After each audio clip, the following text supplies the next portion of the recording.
नमस्कार, मैं डॉक्टर रजनीगंधा एक बार फिर आपका तहे दिल से स्वागत करती हूँ। आज फिर एक विषय उठाऊँगी, एक चिंतन की बात है जिसे सोचना ज़रूरी है। इस प्रमुख तथ्य पे बात करना मेरे लिए ज़रूरी हो गया था, इसलिए मैं दोबारा आपसे मिलने आई हूँ और अधिक से अधिक लोग इसको सुने, इसको जानें, ये मेरी हृदय से बहुत गहरी आकांक्षा है कि आप लोग इस बात को बहुत ही गंभीरता से सुनें। जैसा कि मैं टबैको कंट्रोल प्रोग्राम में विगत 10 वर्षों से काम कर रही हूँ, लेकिन मैं खुद भी इसके लिए बहुत अनअवेयर थी कि जो हमारे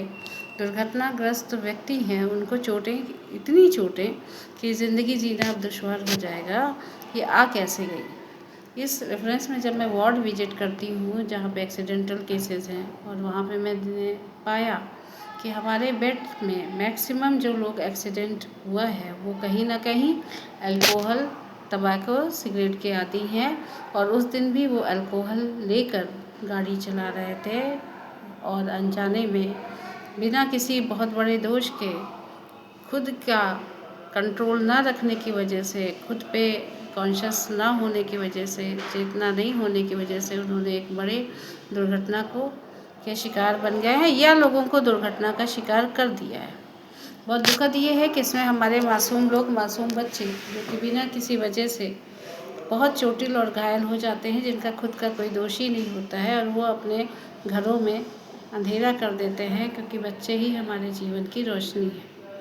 तो इस पूरे समाज को इस तरफ अवेयर होकर ध्यान देने की ज़रूरत है कि क्या हम खुद अपने ही जीवन से मजाक कर रहे हैं या उन लोगों के जीवन से मजाक कर रहे हैं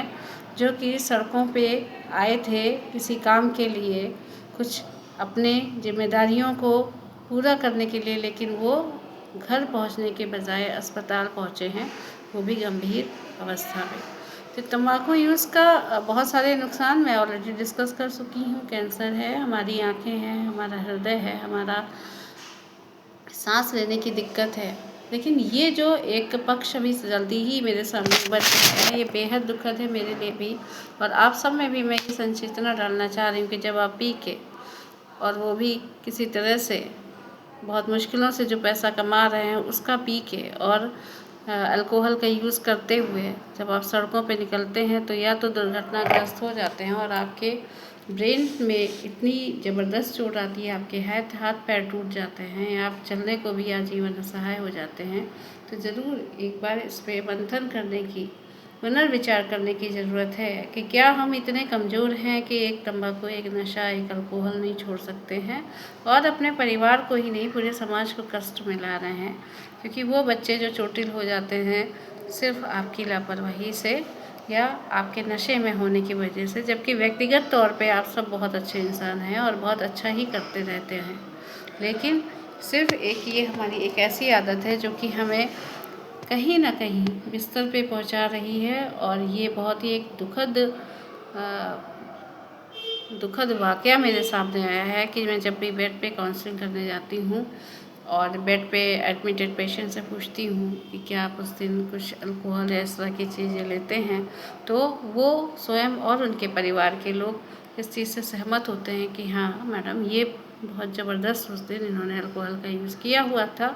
और अल्कोहल का यूज़ करके गाड़ी चला रहे थे। तो ये हमारी सामाजिक नैतिक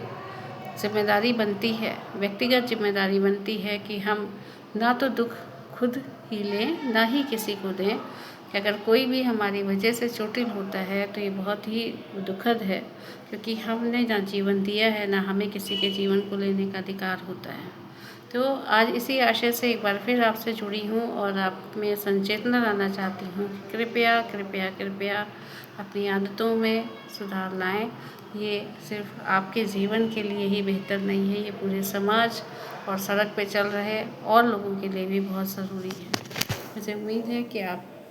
मेरी बातों को गंभीरता से लेंगे और आगे इसका एहतियात रखेंगे कि इन मादक द्रव्यों का प्रयोग ना ही करें, ना ही करने दें। धन्यवाद।